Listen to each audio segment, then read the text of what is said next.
وأحسن منك لم تر قط عيني وأجمل منك لم تلد النساء خلقت مبرأ من كل عيب خلقت مبرأ من كل عيب كأنك قد خلقت كما تشاء. كتاب أنزلناه إليك مبارك ليدبروا آياته وليتذكر أولو الألباب. یہ کتاب برکت والی ہے جسے ہم نے آپ کی طرف نازل فرمایا ہے تاکہ دانش مند لوگ اس کی آیتوں میں غور و فکر کریں اور نصیحت حاصل کریں. اللہم صلی علی سیدنا محمد وعلی آل سیدنا محمد بعدد کل ذرۃ مئۃ الف الف مرۃ. سامعین و ناظرین کرام، السلام علیکم ورحمۃ اللہ وبرکاتہ. سامعین کرام، سورہ مومن آیت نمبر 67، 22، 90، 90 درس کا نمبر. آج کا موضوع، کیا ہم زندگی اندھے بہرے ہو کر گزار رہے ہیں؟ اس کے ساتھ آج کے سبق کا آغاز کرتے ہیں. سب سے پہلے گزشتہ سبق کا اعادہ ہوگا. اعوذ باللہ من الشیطان الرجیم. پناہ مانگتا ہوں میں اللہ کی شیطان مردود سے. بسم اللہ الرحمن الرحیم. شروع اللہ کے نام سے جو بڑا مہربان نہایت رحم والا ہے. قل انی نہیت ان اعبد الذین تدعون من دون اللہ لما جاءنی البینات من ربی وامرت ان اسلم لرب العالمین. اے محمد صلی اللہ علیہ وآلہ وسلم، ان سے کہہ دو کہ مجھے اس بات کی ممانعت کی گئی ہے کہ جن کو تم خدا کے سوا پکارتے ہو ان کی پرستش کروں، اور میں ان کی کیوں کر پرستش کروں جبکہ میرے پاس میرے پروردگار کی طرف سے کھلی دلیلیں آ چکی ہیں، اور مجھ کو حکم یہ ہوا ہے کہ پروردگار عالم ہی کا تابع فرمان ہوں. سامعین کرام، سورہ مومن آیت نمبر 67. هو الذی خلقکم من تراب، وہی تو ہے جس نے تم کو مٹی سے پیدا کیا. ثم من نطفۃ، پھر نطفے سے. ثم من علقۃ، پھر خون کے لوتھڑے سے. ثم یخرجکم طفلا، پھر وہ تمہیں بچے کی شکل میں نکالتا ہے. ثم لتبلغوا اشدکم، پھر تمہیں بڑھاتا ہے تاکہ تم اپنی پوری طاقت کو پہنچ جاؤ. ثم لتکونوا شیوخا، اور پھر تمہیں بڑھاتا ہے تاکہ تم بڑھاپے کو پہنچو. وَمِنْكُمْ مَنْ يُتَوَفَّى مِنْ قَبْلُ، اور تم میں سے کوئی پہلے ہی واپس بلا لیا جاتا ہے. وَلِتَبْلُغُوا أَجَلًا مُّسَمًّى، یہ سب کچھ اس لیے کیا جاتا ہے کہ تاکہ تم اپنے مقررہ وقت تک پہنچ جاؤ. وَلَعَلَّكُمْ تَعْقِلُونَ، اور یہ اس لیے کہ تم عقل سے کام لو، حقیقت کو دیکھو، حقیقت کو سمجھو. هو الذی یحیی و یمیت، وہی اللہ ہے جو زندگی دینے والا ہے اور وہی موت دینے والا ہے. فَإِذَا قَضَى أَمْرًا، وہ جس بات کا بھی فیصلہ کر لیتا ہے. فَإِنَّمَا يَقُولُ لَهُ كُن فَيَكُونُ، تو وہ بس ایک حکم دیتا ہے کہ ہو جا، اور وہ ہو جاتی ہے. بہت ہی مبارک آیاتیں ہیں اور سوچنے کے لیے ہیں. دیکھیں، قرآن جو ہے اس میں حکم ہے تدبر کا، اور جو تدبر نہیں کرتے ان کے دلوں پر تالے لگے ہوئے. اگر آپ دیکھیں اور مجھ سے اگر پوچھیں کہ آپ ہمیں بتائیں کہ ہمارے دلوں پر تالے لگے ہوئے ہیں کہ نہیں لگے ہوئے، تو میں بالکل کہوں گا کہ آج کے مسلمان کے دل پر تالے لگے ہوئے ہیں۔ یہ قرآن میں تدبر نہ کرتے ہیں نہ کرنا چاہتے ہیں۔ دو باتیں ہیں نا، ایک تو ایک کام ہے جو آپ سے نہیں ہو سکتا تو آپ نہیں کر سکتے، دوسرا ایک کام ہے کہ آپ سے ہو سکتا ہے لیکن وہ آپ کرنا نہیں چاہتے۔ تو ہماری یہ دوسری صورتحال ہے۔ قرآن تو اللہ تعالیٰ نے وہ ایک آیت میں آپ کو یہاں پہ پڑھ کے سنا دیتا ہوں، کتاب انزلناہ لیدبروا آیاتہ ولیتذکر اولو الالباب۔ قرآن اللہ تعالیٰ فرما رہے ہیں کہ میں نے نازل کیا ہے کہ اس میں تدبر کیا جائے اور اس سے نصیحت حاصل کریں خاوندان عقل۔ دیکھیں ہماری جو عقل ہے، یہاں بھی دیکھیں عقل کا الفاظ ہے نا، لعلکم تعقلون، تاکہ تم عقل سے کام لو۔ ہماری عقل تو اگر آپ دیکھیں، یعنی اس میں کوئی خاص مجھے دلائل دینے کی بھی ضرورت نہیں ہے بات ثابت کرنے کے لیے، یہ بات بالکل واضح ہے کہ ہم نے ساری عقل، دیکھیں جس چیز میں آپ کی دلچسپی ہوگی اسی کے بارے میں آپ سوچا کریں گے۔ اور آپ دیکھ لیں اپنی، یعنی ہم نماز میں کھڑے ہوتے ہیں، ہمارا ذہن جو ہے اکثر جو ہے دنیا میں پایا جاتا ہے، دنیا کے مسائل وغیرہ جو بھی ہے۔ آپ کہتے ہیں مجھے وسوسے تنگ کرتے ہیں نماز میں، تو دراصل وہ وجہ یہ ہوتی ہے کہ ہماری توجہ ہے اس طرف ساری ظاہر کی طرف، پیسے کیسے بنائیں، کیسے مالدار ہوا جائے، کیسے پیسے بڑھیں گے، کیسے میرے گریڈ بدلے گا، گریڈ 22 سے میں چھلانگ لگاؤں گا گریڈ 26 میں، کیسے میرے یہ 2 لاکھ جو ہیں 2 کروڑ میں، اور 2 کروڑ جو ہے 4 کروڑ میں، اور 4 کروڑ جو ہے 8 کروڑ میں کیسے تبدیل ہوں گے۔ دنیا ہی کے لیے ہم سوچ رہے ہیں اور اسی پر ہم خوش ہوتے ہیں۔ وہ فریحو بالحیات الدنیا، کسی کے پاس پیسے اس کے جو بھی جمع ہیں وہ اگر زیادہ ہو رہے ہیں، کہ کوئی بھی وجہ ہے، کاروبار ہے، یہ ہے وہ ہے، کہ زیادہ ہو رہے ہیں تو اس کو دل کو تسلی ہوتی ہے۔ لیکن اگر کوئی جمع پونجی ختم ہو رہی ہے کسی کی، تو وہ اس کے دل کو پھر پریشانی ہوتی ہے، وہ پھر پریشان ہو جاتا ہے۔ تو یہ بات بھی ہے، اگر آپ دیکھیں، سوچیں، سمجھیں۔ تو میں آپ سے یہ کہہ رہا ہوں کہ ہم سوچ سمجھ سے کام نہیں لیتے، اور قرآن جو ہے یہ سوچنے کے لیے اور اس سے نصیحت حاصل کرنے کے لیے ہے۔ جیسے کہ میں نے آیت، اگر آپ نہیں سوچ رہے اس پہ، تو اس کا مطلب یہ ہے آپ کے دل پہ تالے ہیں۔ آپ جو مطلب بھی لیے اس بات کا، میری اس بات کا، کہ میں یہ دعویٰ کر رہا ہوں کہ آج کے مسلمان کے دل پر تالے پڑے ہوئے، بس اس کی سوچ محدود ہے، ہماری سوچ محدود ہے ظاہر تک، ظاہر تک ہماری سوچ جاتی ہے۔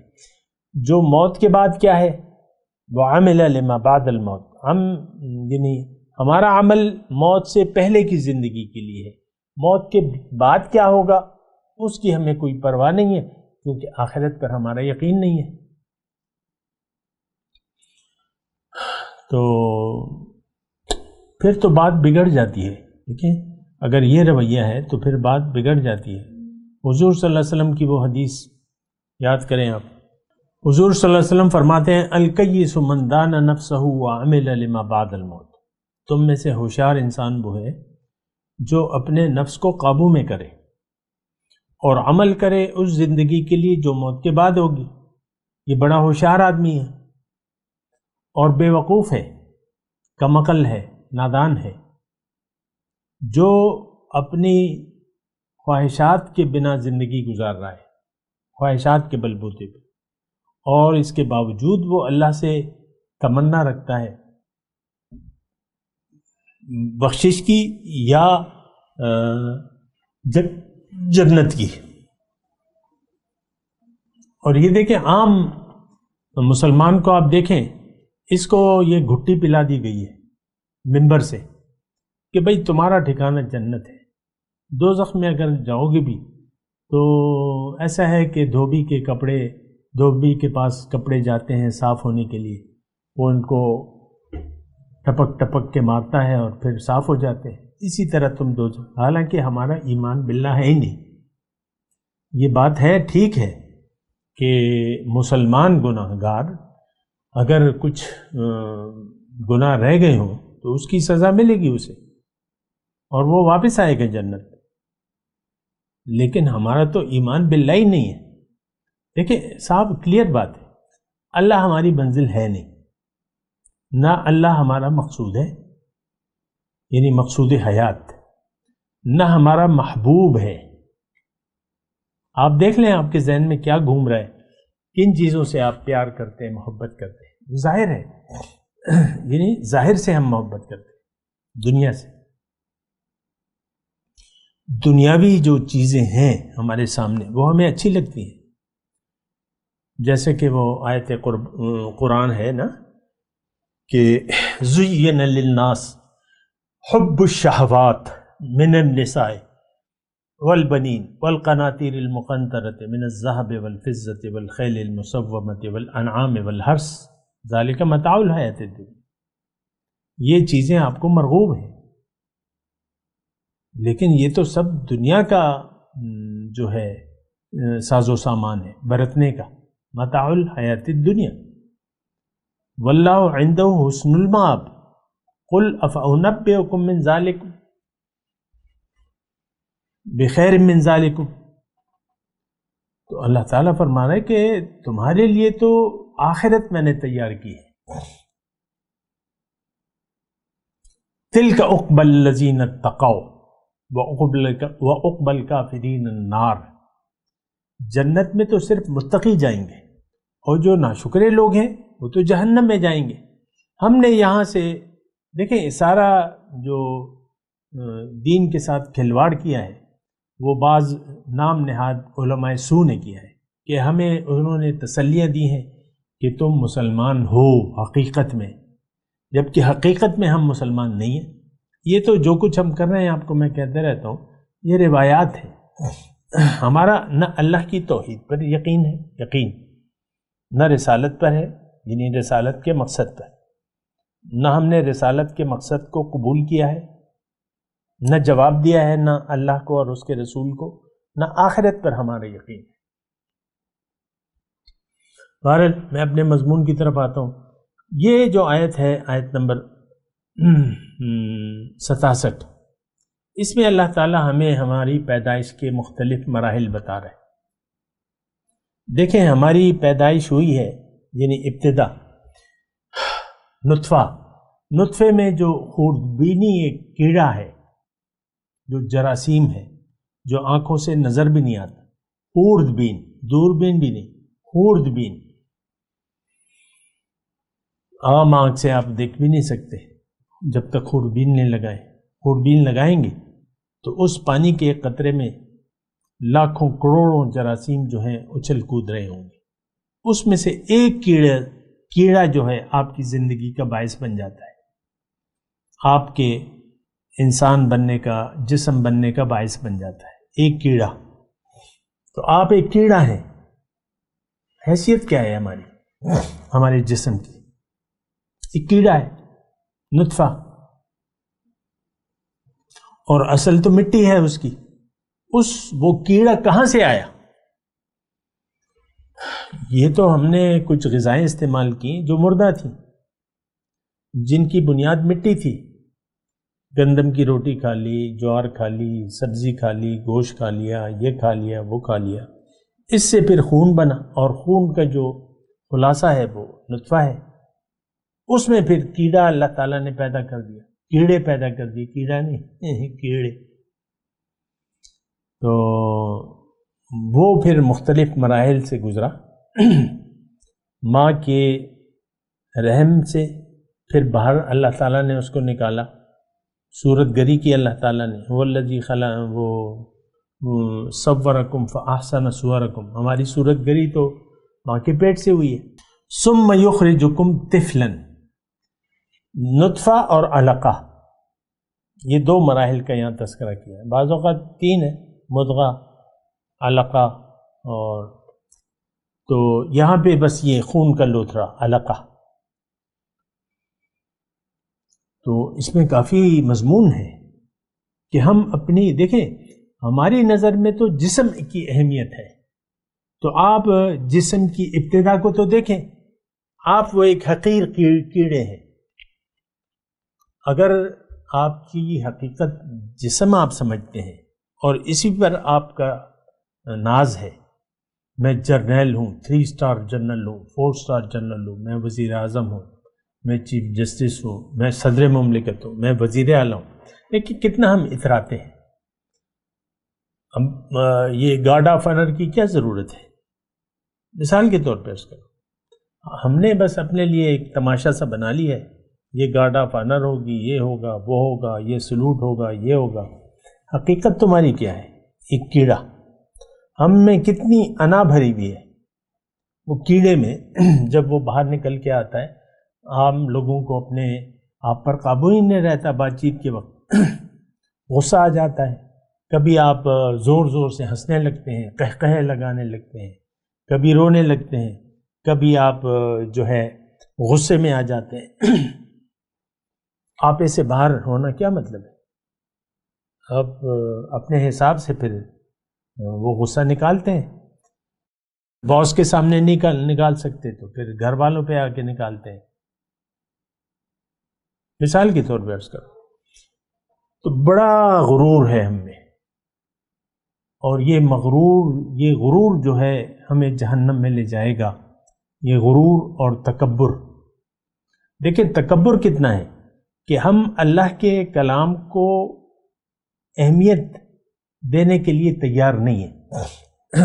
برائے نام سے ہمارا تعلق ہے، قرآن سے آپ کا کیا واسطہ ہے؟ اٹھا لیا، چوم لیا اور رکھ دیا. زیادہ تر آپ دیکھ لیں، یہ ایلیٹ طبقہ دیکھ لیں، یہ خوشحال طبقہ، یہ تو قرآن کی تلاوت نہیں کرتے. اگرچہ یہ تلاوت کے لیے نہیں ہے، لیکن تلاوت انسان اس لیے کرتا ہے کہ اس کو سمجھے، سمجھ کر پڑھنا چاہیے قرآن کو. محض تلاوت تو اس کا مطلب کیا ہے؟ دیکھیں بہرحال یہ ایک لمبی بحث ہے. میں آپ سے یہ کہہ رہا ہوں کہ آپ اپنی جو تخلیق ہے، کس چیز سے آپ پیدا کیے ہیں، آپ کے جسم کی بنیاد کیا ہے. اب مٹی میں آپ کو پھر موت کے بعد مٹی میں دبا دیا جاتا ہے اور مٹی میں مل کر آپ مٹی ہو جاتے ہیں. چند ایک ہڈیاں یعنی باقی رہ جاتی ہیں. کھوپڑی جو ہے اکثر جو ہے کھوپڑی رہ جاتی ہے، اور کچھ ہڈیاں پاؤں ہاتھ کی وہ بھی بوسیدہ ہو جاتی ہیں. پھر تو آپ کی جسم تو مٹی ہے، مٹی میں مل کر مٹی جا رہے ہیں. یعنی بہرحال میں آپ کو یہ کہہ رہا ہوں کہ دیکھیں اس میں عقل کا استعمال ہونا چاہیے. وَلَعَلَّكُمْ تَعْقِلُونَ اس آیت کا مرکزی وہ جو ہے نا یعنی جو مرکزہ ہے وہ یہ ہے کہ تم عقل سے کام لو.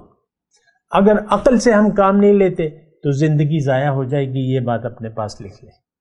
آج کا مسلمان عقل سے کام نہیں لے رہا، اپنی حقیقت پر غور نہیں کر رہا کہ میں کون ہوں، اپنے مقصد حیات کو بھی نہیں معلوم کرنے کی کوشش کر رہا، اور اس نے یوٹرن لے لیا ہے، دنیا کو اپنی منزل بنا لیا ہے، دنیا کے لیے اس کا مرنا جینا ہے.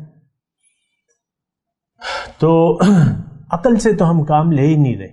آپ دیکھ لیں آپ کی ساری باتیں اور آپ کے سارے فیصلے، سارے اعمال ظاہر کی بنیاد پر ہیں، ظاہری مفادات کی بنیاد پر آپ فیصلہ کرتے ہیں، اور باتیں بھی آپ کی ظاہرداری پر مشتمل ہیں.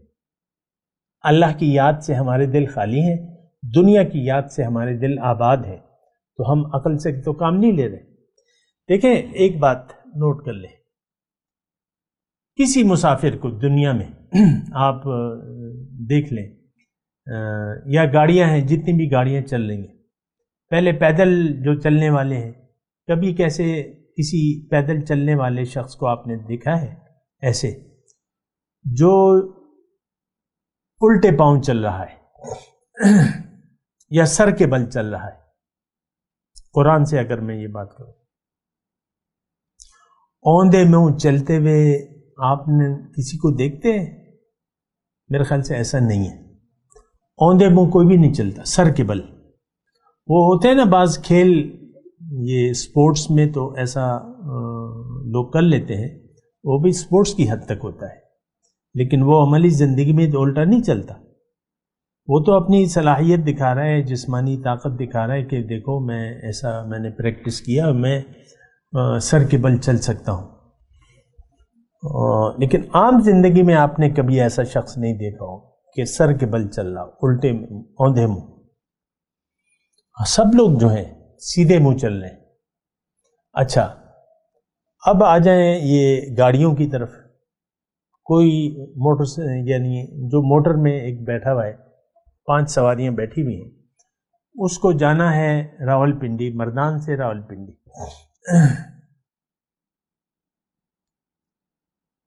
تو کبھی آپ نے کسی بھی گاڑی کو ریورس گیئر میں جاتے ہوئے دیکھا ہے؟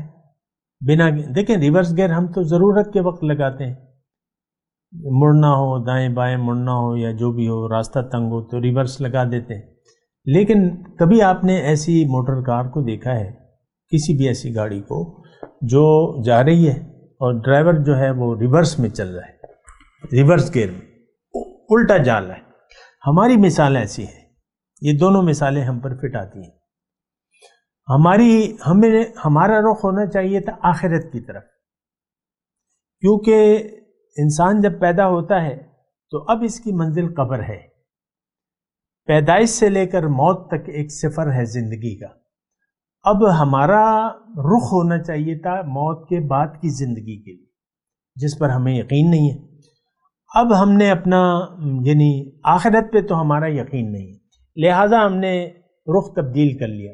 جہاں سے جا رہے ہیں اس طرف ہم نے رخ کر لیا ہے، جس طرف جا رہے ہیں اس طرف ہمارا رخ ہونا چاہیے تھا، ہم نے اپنا رخ وہ یو ٹرن لے لیا ہے اور دنیا کو منزل بنا کے دنیا کے پیچھے دوڑ رہے ہیں، چل رہے ہیں۔ تو یہ ہماری منزل ہے۔ اور دوسری جو مثال ہے وہ تو قرآن میں اللہ تعالیٰ نے دی ہے، افمن یمشی بوجہہ اہدی امن یمشی سویا علی صراط مستقیم، سورہ ملک کی آیت ہے کہ بھلا وہ شخص کہ جو سر کے بل چل رہا ہے، یا وہ شخص جو سیدھا چل رہا ہے اپنی منزل کی طرف، یہ زیادہ صحیح ہے کہ جو سر کے بل چل، یعنی دونوں کی مثالیں ہیں۔ ہم جو ہے اوندھے ہو گئے ہیں،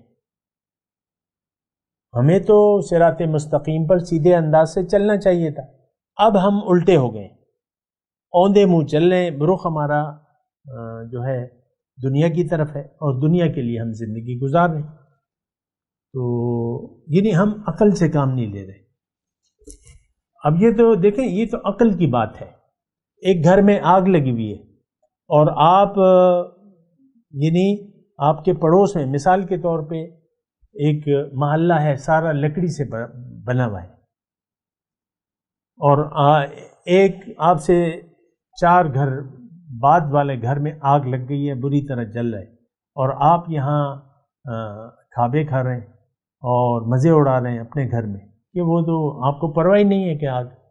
دیکھیں، میں نے آپ کو کہا ہے اللہ کی عطا سے، اللہ کے فضل سے، کہ انسان پیدا ہوتا ہے آگ کے گڑھے کے کنارے پر، آگ کے گڑھے کے کنارے پر پیدا ہوتا ہے، اور یہ جو ہے اگر عقل سے کام نہیں لے گا تو آگ کے گڑھے میں گر جائے گا۔ ہر انسان کی میں بات کر رہا ہوں، اگر یہ عقل سے کام نہیں لے گا اور اس سے بھاگے گا نہیں، یعنی اس سے دور نہیں ہٹے گا، وہ تو طریقہ کار ہے۔ پھر وَكُنْتُمْ عَلَى شَفَا حُفْرَةٍ مِّنَ النَّارِ فَأَنْقَذَكُم مِّنْهَا، اللہ سے آپ نے رابطہ جوڑنا ہے، اللہ کو منزل بنا کے اللہ کے راستے پر چلنا ہے، تو اس آگ سے آپ بچ جائیں گے، ورنہ آپ آگ کے گڑھے میں گر جائیں گے۔ یہ ایک بات ہے، نوٹ کر لیں، میں اس کو ریپیٹ کرتا رہتا ہوں۔ ہمیں تو کوئی دلچسپی نہیں ہے ویسے ان تمام مضامین سے، لیکن میرا تو کہنا بنتا ہے تو وہ میں کہتا رہوں گا۔ عقل سے کام لیں کہ آپ جا کہاں رہے ہیں، کیا موت سے آپ بھاگ سکتے ہیں؟ تو ایسا تو کوئی بھی نہیں سوچتا۔ موت کے اقراری ہیں، لیکن موت کے بعد کی زندگی کا آج کا مسلمان منکر ہے۔ جو قبر میں 3 سوالات ہیں وہ تو ہمیں رسول پاک صلی اللہ علیہ وسلم بتا دیا. ہمیں نہ وہ سوالات معلوم ہیں، نہ ان کی حقیقت معلوم ہے، نہ ہم ان کے جوابات جاننا چاہتے ہیں، اور تینوں سوالوں کے جواب آج ہمیں نہیں آتے. من ربو کا، ما دینوں کا، من نبیوں. تینوں سوالات کی رب کا معنی کیا ہے ہم نہیں جانتے. تو جب آپ معنی ہی نہیں جانتے تو پھر آپ اس کی حقیقت کیا جانیں. دین کیا ہے یہ تو ہم نے محدود کر لیا ہے، کلمہ، نماز، روزہ، حج، زکوٰۃ تک. یا مٹھی بھر داڑھی چھوڑ دو، یا خاتون جو ہے پردہ کرنے لگے تو وہ سمجھنے لگتی ہے کہ میں دیندار ہو گئی، یہ کافی ہے. نہیں، دین تو ایک مکمل دین ہے. وَأَنْ أَقِيمُ الدِّينَ، دین کو قائم کرنا ہے ہم نے، اور دین کے مطابق زندگی گزارنی ہے. لیکن ہم تو دین کو جانتے تک نہیں ہیں. پھر جہاں تک بات آتی ہے حضور صلی اللہ علیہ وسلم، تو نبی محمد صلی اللہ علیہ وسلم کو اگر آپ اللہ کا رسول مانتے ہیں، پھر آپ کے لیے ان کے نقش قدم پر چلنا واجب ہے. ان کی اطاعت، ان کا اتباع، ان کی پیروی واجب ہے. لیکن ہم تو رسول کی زندگی کے خلاف زندگی گزار رہے ہیں. وَيَتَّبِعْ غَيْرَ سَبِيلِ الْمُؤْمِنِينَ.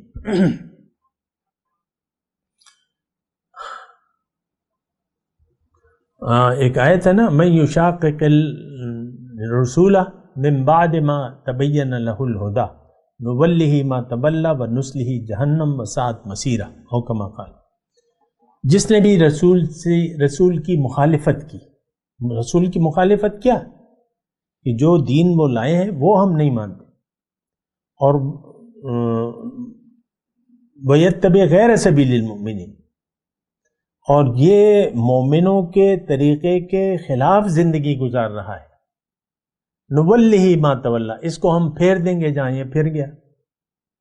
اس کا ٹھکانہ جہنم ہے، اور وہ بہت برا ٹھکانہ ہے. ہمیں تو ان باتوں سے کوئی دلچسپی نہیں ہے. ہم نے جہاں بھی جائیں، آخرت پہ تو ہمارا یقین نہیں ہے. دیکھا جائے گا، دیکھیں گے، جب پڑے گی تو دیکھیں گے. اکثر دیکھیں ایسے ہی ہم اسی تصور میں زندگی گزار رہے ہیں. آخرت سے ہمارا کوئی لینا دینا نہیں ہے. شوہر ہے، میاں بیوی ہیں، ایک دوسرے کے ساتھ تعلقات جو ہے وہ اپنی مرضی سے طے کرتے ہیں. اللہ کیا فرما رہا ہے، رسول کا طریقہ کیا ہے، یا ان کی ہدایات کیا ہے، دین کیا ہے، اس سے ہمیں کوئی سروکار نہیں. موڈ کی بات ہے. میاں صاحب کا موڈ اچھا ہو تو وہ بولیں گے اچھے طریقے سے، اور باہر کسی نے کوئی لڑائی جھگڑا ہوا ہو تو گھر میں آ کے غصہ نکال لیں گے. پھر میاں جی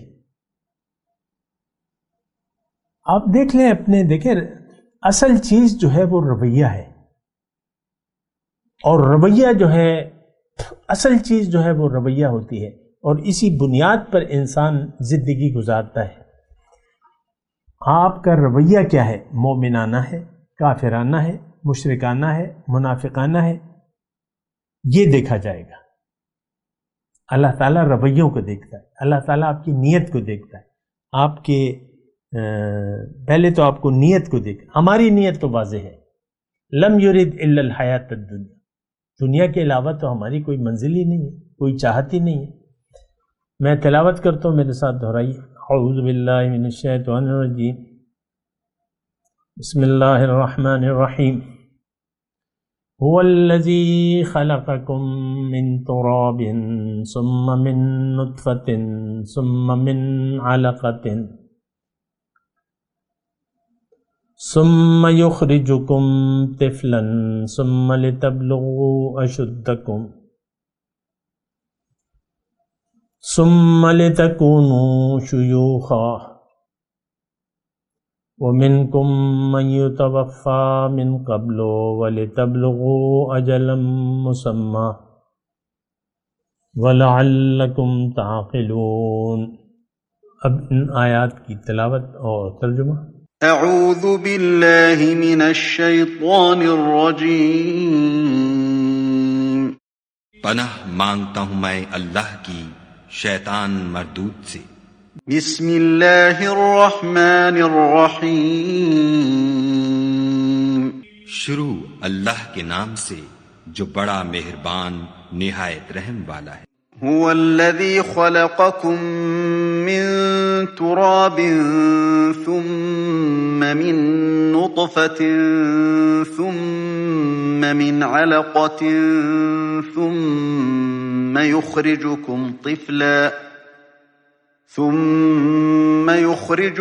طفلا ثم لتبلغوا أشدكم ثم لتكونوا شيوخا ومنكم من يتوفى من قبل ولتبلغوا أجلا مسمى ولعلكم تعقلون۔ وہی تو ہے جس نے تم کو پہلے مٹی سے پیدا کیا، پھر نطفہ بنا کر، پھر لوتھڑا بنا کر، پھر تم کو نکالتا ہے کہ تم بچے ہوتے ہو، پھر تم اپنی جوانی کو پہنچتے ہو، پھر بوڑھے ہو جاتے ہو، اور کوئی تم میں سے پہلے ہی مر جاتا ہے اور تم موت کے وقت مقرر تک پہنچ جاتے ہو، اور تاکہ تم سمجھو۔ اس کے ساتھ ہی آج کے درس کا وقت اختتام کو پہنچا۔ اگلے درس میں انشاءاللہ ملاقات ہوگی۔ وآخر دعوانا ان الحمد للہ رب العالمین۔ مولاي صل وسلم دائما ابدا على حبيبك خير الخلق كلهم۔